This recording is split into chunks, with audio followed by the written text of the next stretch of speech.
Fun land کے دارالحکومت Helsinki سے عارف کسانہ کی جانب سے سلام قبول کیجیے۔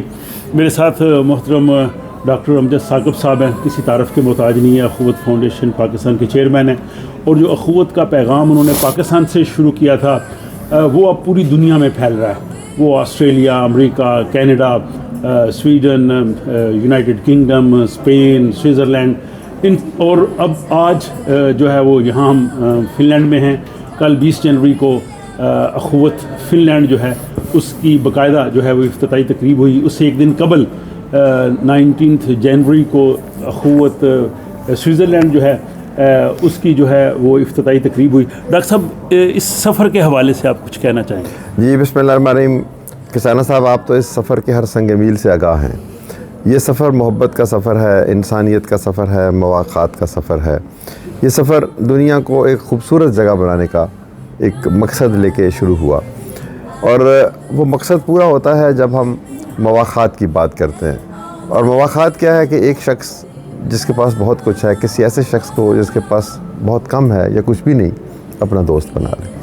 تو آج سے 22 برس قبل لاہور سے اس مواقعات کے فلسفہ کے تحت اخوت نامی تنظیم کی بنیاد رکھ کر اس سفر کا آغاز ہوا، جس کے تحت ہم نے حکمت عملی کے طور پر بلا سود قرضوں کو منتخب کیا، اور پھر کام بڑھتا چلا گیا، اور آج یہ دنیا میں قرض حاصل کا سب سے بڑا پروگرام۔ ماشاءاللہ۔ دوسری اس کی جہت یہ ہے کہ ہم نے کہا کہ اب تعلیم کے اوپر بھی توجہ دینی چاہیے، کیونکہ اگر ہماری قوم نے آگے بڑھنا ہے تو وہ تعلیم کی بدولت بڑھنا ہے۔ تو بغیر سود کے قرضہ اور بغیر فیس کے تعلیم، یہ ہمارا دوسرا منزل تھا۔ ماشاءاللہ۔ اب تیسرا مرحلہ یہ ہے کہ ہم کہتے ہیں کہ یہ جو محبت کا، انسانیت کا اور مواقعات کا پیغام ہے، یہ صرف اہل پاکستان کے لیے نہیں ہے۔ جی، ہمارے لیے نبی پاک صلی اللہ علیہ وآلہ وسلم کی تعلیمات کو پوری دنیا میں پھیلانا ایک فرض اولین ہونا چاہیے۔ جی، تو ہم سمجھتے ہیں کہ سرمایہ دارانہ نظام کا یہ جو عہد ہے، اس میں غریب غریب ہو رہا ہے، امیر امیر ہو رہا ہے،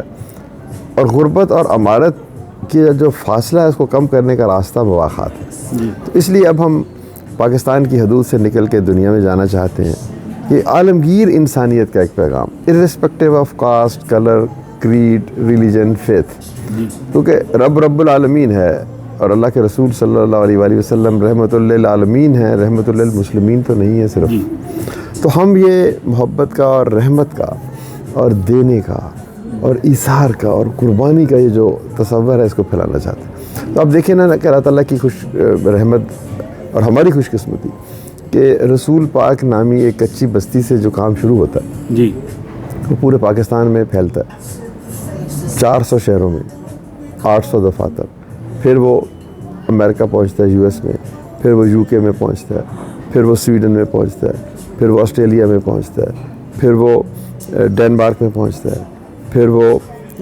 فن لینڈ میں پہنچتا ہے، پھر وہ سوئٹزرلینڈ، یعنی ان تمام جگہوں پر Akhuwat as a legal entity register ہو گئی۔ ماشاءاللہ۔ یعنی ان ممالک کے قوانین نے تسلیم کیا کہ یہ ایک اچھا کام ہے، اس کو یہاں بھی فروغ ملنا چاہیے۔ ڈاکٹر صاحب، پیچھے جائیے، جب آپ نے 10,000 سے وہ پروگرام شروع کیا، آج ماشاءاللہ اخوت گلوبل بن گئی ہے اور اتنے ملکوں میں آ رہی ہے، اور انشاءاللہ بہت جلد ناروے اور لیٹویا میں بھی اور نیدرلینڈز میں بھی اخوت ہو جائے گی۔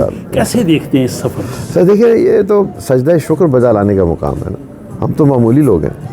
یہ اللہ تعالیٰ کی رحمت ہے کہ اس نے ہمیں نہ صرف اس خیال سے مستفید کیا، بلکہ ہمارا ہاتھ پکڑا، ہمارا ہاتھ تھاما، ہمیں رستے کی خبر نہیں تھی، ہمیں رستے پہ چلایا، ہمیں گرنے سے بچایا، ہمیں ہماری جذبوں کو مہمیز کیا۔ ڈاکٹر صاحب، آپ نے جو مواقعات مدینہ کا جو بھولا ہوا پیغام تھا، جو کہ پوری دنیا کو جس کی ضرورت ہے، آپ نے بڑا اچھا بتایا کہ اس کا مذہب سے، نسل سے، رنگ سے تعلق نہیں ہے۔ پاکستان میں آپ لوگوں کو فائنانشلی سپورٹ کر کے اوپر لے کے جانا چاہتے ہیں، ساتھ تربیت بھی دینا چاہتے ہیں۔ یورپ میں رہتے ہوئے میں نے محسوس کیا کہ یہاں پہ فائنانشیل ایشوز تو نہیں ہیں، لیکن یہاں پہ وہ تنہائی ہے، اور آپ بڑی خوبصورت مثال دیتے ہیں۔ غربت کا مطلب پیسے کا نہ ہونا نہیں ہے، غربت کا مطلب کسی کا دوست نہ ہونا ہے۔ تو کیا آپ سمجھتے ہیں کہ اخوت کا، مواقعات کا پیغام جو ہے وہ یورپ اس کے لیے ترس رہا ہے؟ دیکھیں، یورپ کے لیے تو اور بھی زیادہ ضروری ہے۔ غربت صرف معاشی نہیں ہے، غربت صرف سیاسی نہیں ہے، غربت تو سماجی بھی ہے۔ یہ جو سماجی درجہ بندیاں ہیں، یہ غربت کا ایک اظہار ہے۔ غربت جو ہے وہ اخلاقی بھی ہے۔ تو